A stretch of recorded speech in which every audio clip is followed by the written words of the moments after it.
Midnight. Darkness cloaked the city, casting long shadows and an air of mystery over the urban landscape. An eerie silence hung in the air, broken only by the distant wail of a siren. The streets were deserted, as if the city itself was holding its breath.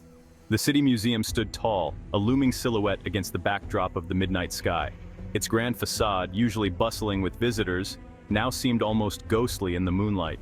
Inside, amongst the ancient artifacts and priceless paintings, a crime was about to unfold. The museum's vast halls, filled with echoes of the past, were now silent witnesses to an impending heist. The museum was a treasure trove of history, home to artifacts from across the ages. Each piece told a story, a fragment of a bygone era, meticulously preserved for posterity. Tonight, it became the stage for a midnight heist. The air was thick with suspense, as if the very walls were aware of the impending danger. The target, the legendary Star of the Orient, a diamond of unparalleled brilliance and value, on display for a limited time.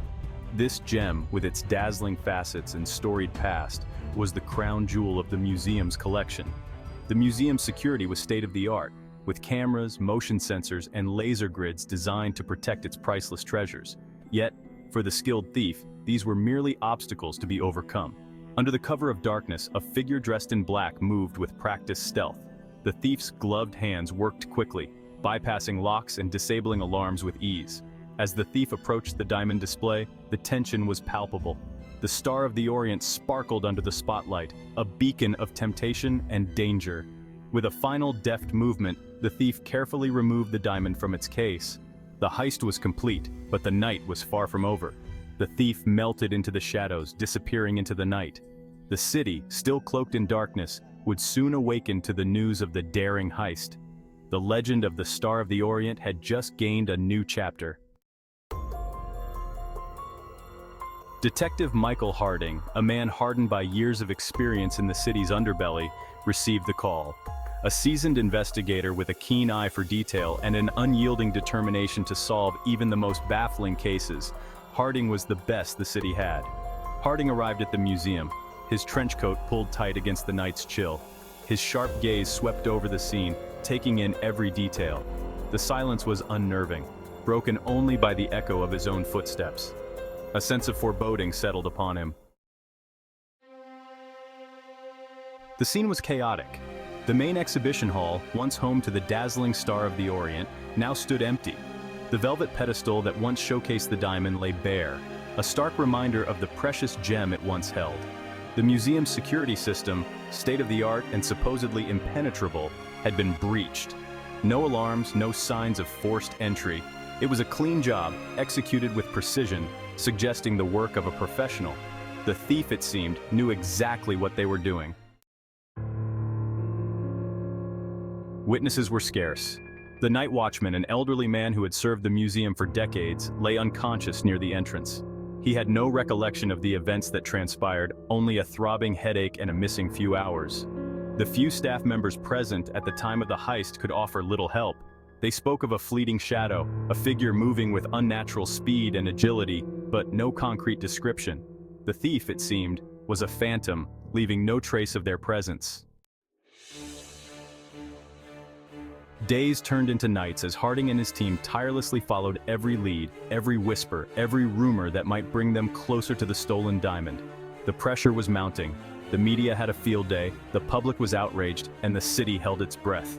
Each lead they pursued seemed to lead to a dead end, a carefully constructed facade designed to mislead. False alibis, fabricated evidence, and red herrings littered their path, obscuring the truth further with every passing moment. The investigation was turning into a twisted game, and they were losing. A breakthrough came unexpectedly. The night watchman, his memory slowly returning, recalled a crucial detail. He remembered seeing a familiar face lurking near the museum in the days leading up to the heist, a former employee with a grudge against the museum's curator. The former employee, a disgruntled art restorer named Arthur Blake, had been dismissed from his position a year ago for alleged misconduct. Blake, known for his expertise in precious stones and his bitterness towards the museum, became their prime suspect. The pieces seemed to fall into place. Blake had the motive, the knowledge, and now, thanks to the night watchman's testimony, the opportunity. The night watchman had been meticulous in his observations, noting every detail with precision. His account painted a vivid picture of the events leading up to the heist. But something didn't feel right. Despite the seemingly airtight case, there were inconsistencies that gnawed at Harding's instincts. The timeline, the method, and even the motive seemed almost too perfect, as if orchestrated by an unseen hand. Blake, for all his resentment, had always been a man of passion, not precision. His art was chaotic, a reflection of his turbulent mind. Didn't strike Harding as a criminal mastermind capable of pulling off such a daring heist. The detective's gut told him there was more to the story, something lurking beneath the surface that he had yet to uncover. Harding decided to pay Blake a visit. He needed to see the man in his own environment to understand the chaos that surrounded him. He found Blake in a rundown apartment, surrounded by art supplies and half-finished canvases. The room was a testament to Blake's erratic genius, with splashes of paint on the walls and sketches strewn across the floor. Blake denied any involvement in the heist, his voice a mixture of anger and desperation. He insisted that he was being set up, that someone was using him as a pawn in a larger game, claiming he was being framed. His eyes, though wild with emotion, held a glimmer of truth that Harding couldn't ignore. His alibi for the night of the robbery checked out, but his demeanor, a mixture of nervousness and defiance, did little to quell Harding's suspicions. The detective knew that sometimes the most convincing lies were wrapped in fragments of truth. Did little to quell Harding's suspicions. He decided to dig deeper, to look beyond the obvious and uncover the hidden connections. The case was far from closed, and Harding was determined to find the real mastermind behind the heist. Section 8. Red Herrings and Revelations. As Harding dug deeper, he uncovered a web of deceit, jealousy, and betrayal. The case was far more complex than he had initially imagined. Each clue seemed to lead to another layer of intrigue, and every answer only raised more questions. The deeper he went, the more he realized that everyone had something to hide. The museum's staff, it turned out, was rife with personal conflicts and hidden agendas. There were whispers of secret affairs, professional rivalries, and long-standing grudges. Harding found himself navigating a minefield of lies and half-truths, each conversation revealing yet another potential suspect. The tension among the staff was palpable, and it was clear that the theft had only brought these simmering conflicts to the surface. The curator, a man obsessed with his legacy, had made enemies of his own. His relentless pursuit of prestige had alienated many of his colleagues, and his authoritarian management style had bred resentment. Harding couldn't help but wonder if the curator's ambition had driven someone to sabotage him. The curator's office, filled with priceless artifacts and personal mementos, was a testament to his life's work, but it also held the secrets of his many feuds. The investigation took another unexpected turn when a seemingly insignificant detail caught Harding's eye: a smudged fingerprint on the base of the empty display case. It was a small clue, easily overlooked, but it could be the key to unraveling the entire mystery. Harding meticulously examined the fingerprint, comparing it to the records of everyone who had access to the museum. The process was painstaking, but Harding knew that this tiny piece of evidence could be the breakthrough he needed.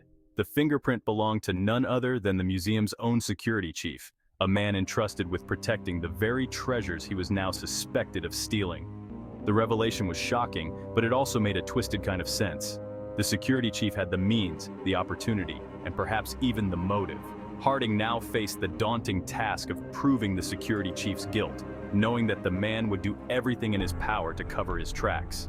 The stakes had never been higher, and Harding knew that the next steps he took would be crucial in solving the case. Section 9.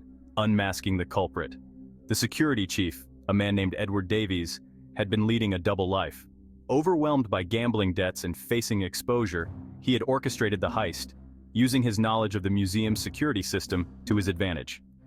Davies, a master manipulator, had framed Blake to divert suspicion from himself. He had then planned to sell the diamond on the black market, using the proceeds to clear his debts and disappear. Section 10. The motive unraveled. Davies' plan, however, was flawed. He had underestimated Harding's relentless pursuit of justice and his keen eye for detail. The smudged fingerprint, a careless mistake on Davies' part, proved to be his undoing. Confronted with irrefutable evidence, Davies confessed to his crime. He revealed how he had meticulously planned the heist, exploiting the museum's vulnerabilities and manipulating those around him. His motive, he admitted, was simple greed. Section 11. Justice served. With the mystery solved and the culprit apprehended, the Star of the Orient was recovered. The diamond, still gleaming with its legendary brilliance, was returned to its rightful place in the museum, a symbol of triumph over adversity. As the sun rose, casting its golden rays over the city, Detective Harding stood on the steps of the museum, a sense of satisfaction washing over him. Justice had been served. The midnight heist, a tale of intrigue, deception, and greed, had reached its dramatic conclusion.